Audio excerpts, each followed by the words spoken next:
નમસ્કાર, આપ જોઈ રહ્યા છો નેશન પ્લસ ન્યૂઝ. હું છું આપની સાથે હેતલ ભગત.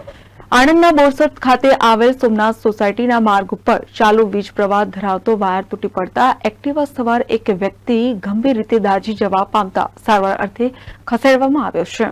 આણંદના બોરસદ ખાતે આવેલી સોમનાથ સોસાયટીના માર્ગ ઉપર ચાલુ વીજ પ્રવાહ ધરાવતો વાયર તૂટી પડતા એક્ટિવા સવાર એક વ્યક્તિને ગંભીર રીતે ઈજા પહોંચી છે, જેમાં આ વ્યક્તિ ગંભીર રીતે દાઝી જતા તેને સ્થાનિકો દ્વારા સારવાર અર્થે હોસ્પિટલ ખાતે ખસેડવામાં આવ્યો છે.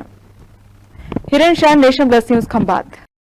સમાચારોના સતત અપડેટ મેળવવા માટે અમારી નેશન પ્લસ ન્યૂઝની યુટ્યુબ ચેનલને સબસ્ક્રાઇબ કરો, બેલ આઇકન દબાવો અને જોડાયેલા રહો ફેસબુક, ઇન્સ્ટાગ્રામ અને ટ્વિટર પર.